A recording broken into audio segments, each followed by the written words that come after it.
Hi, I'm Jess Hunt. Welcome to Hey Parents, Let's Chat, where the more we share, the more we learn, and the better parents we become. So, for today's chat, I wanted to open up the conversation and have a discussion about all of the titles that are out there for us parents to fall into, right? We have our helicopter parents, we have our mama bears, our papa bears too, right?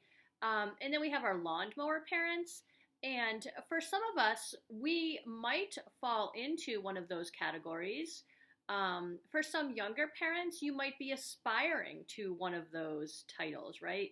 Um, some of us might have been one of those types of parents and then realized it's not the path that's the right fit. And so, what have we learned along the way? Um, and so I just wanted to throw this conversation out there and see where people are at. What lessons have we learned? Do you agree or disagree with these titles? Um, just to throw a quick summary of each of those titles out there for some of us that might still be learning. We have the helicopter parent, that is the one that sort of hovers, right, and supervises all of their children's activities and ongoings, right? They're the constant supervisor. And then there are the mama bears or the papa bears, the ones that are ready to pounce and protect anytime their children might need their protection. And then we have the lawnmower parents who they're the ones that literally plow the way for their children, making all the decisions and creating the path for them, regardless of really what their children might want. They think that they're doing what's in the best interest of their child, but are they truly? That's going to be part of our conversation.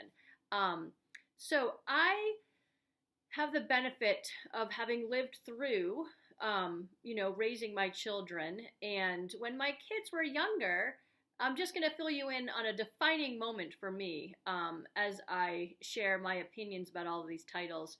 I come from the perspective of I have learned from my mistakes. I feel like for some parents, they wear these titles as a badge. And I feel like as soon as a parent wears one of these titles as a badge, it becomes more about them rather than about the children. And so if that's the case, then you're really not doing what's best for the child. You're doing what's in the best interest of you as a parent. Just some thoughts.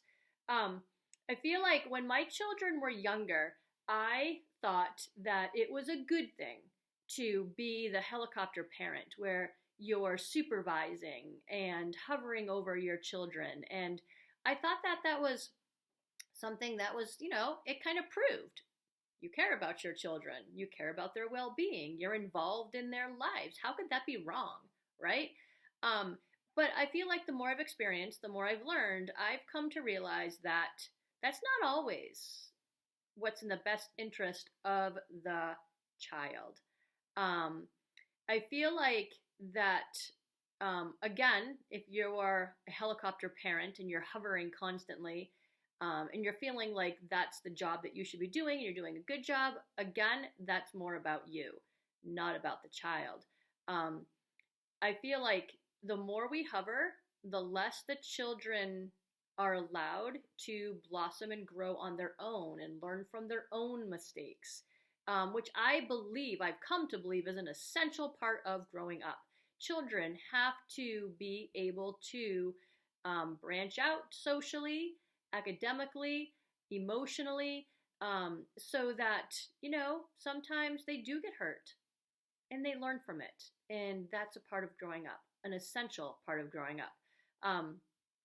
I feel like when you have parents that hover, children grow with less confidence because they know that their parent is always going to have their back. Their parent is always going to be there for them. And it's the same with the lawnmower parent, right? Who is like, creating that path for their child.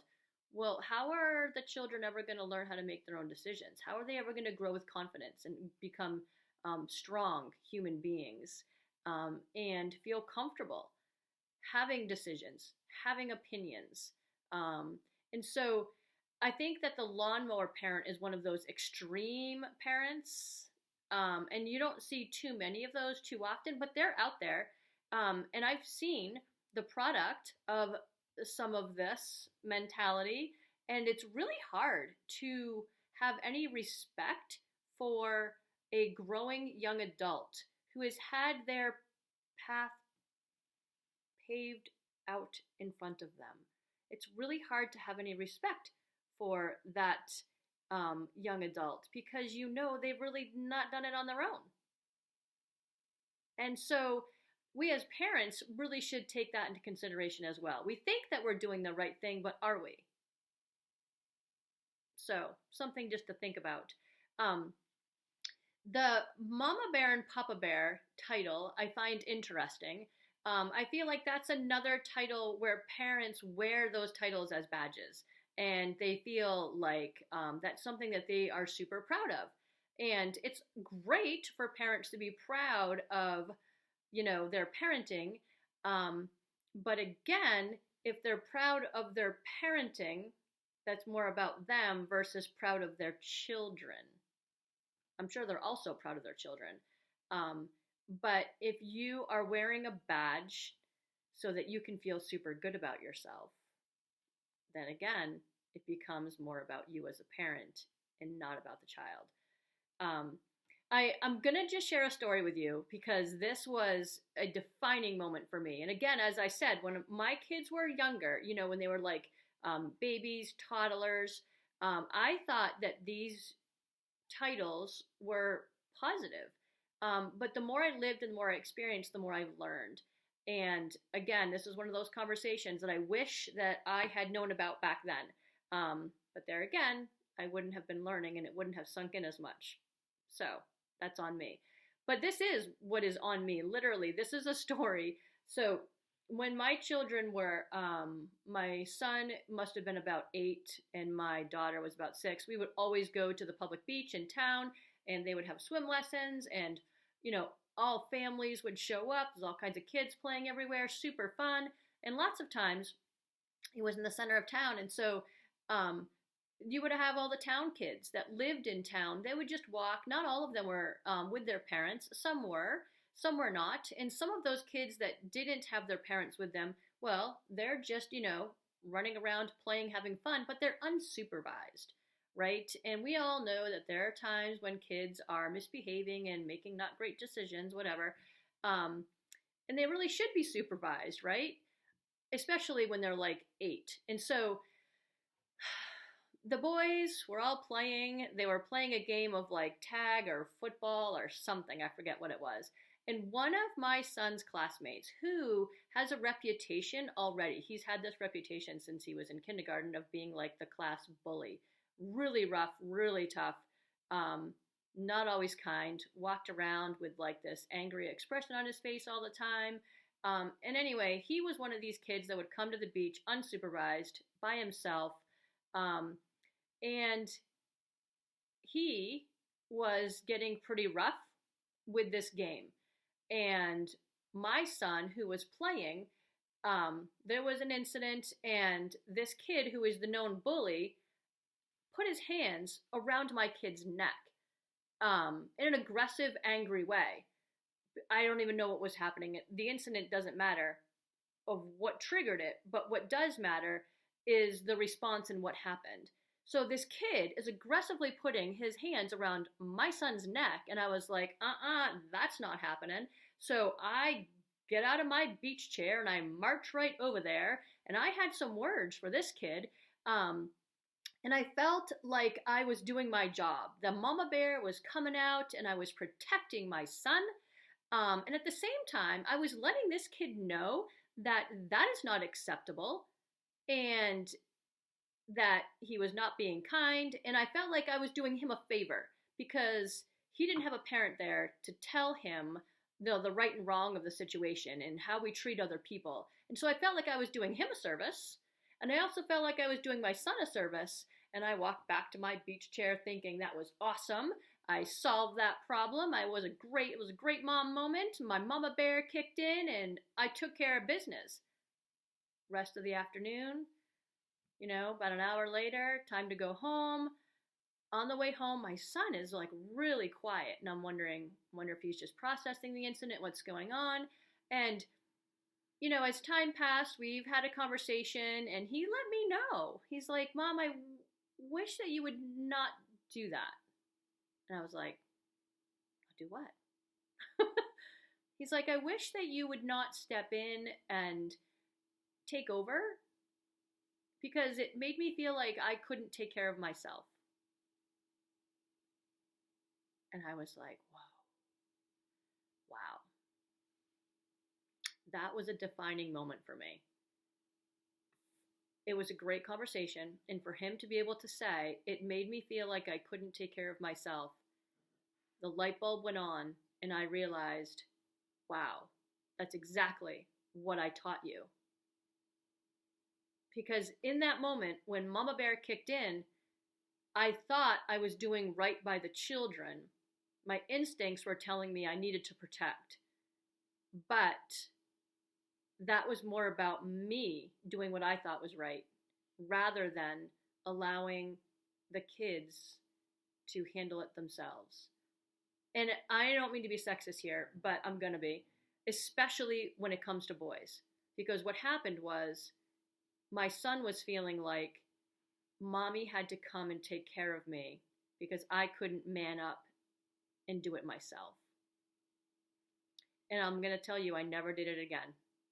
That lesson was completely on me. And thank goodness it happened. Because I did learn that sometimes we have those Mama Bear instincts, but sometimes it's best to have them stay inside of us. And allow our children to solve their own problems. And especially when it comes to sticking up for themselves, man, they have got to learn how to stand up for themselves. And if they have parents that are constantly doing it for them, then they're never going to become stronger. They're always going to remain, weak and unable to make decisions and unsure of themselves, because they've got mom or dad that's always going to do it for them. And so I truly have learned through experience. And as I transitioned from thinking that those titles were something to aspire to or to think positively of, I've come to learn that, frankly, not great at all.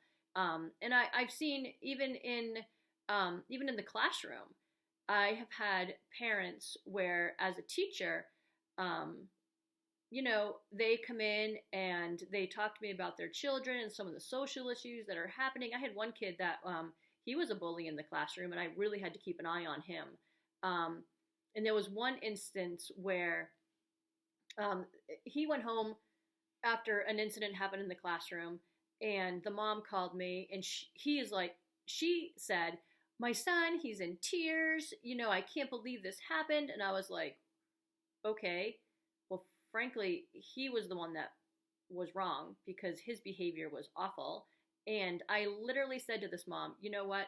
You should be glad he's in tears, because that means that he is a good person and he is internalizing what he did.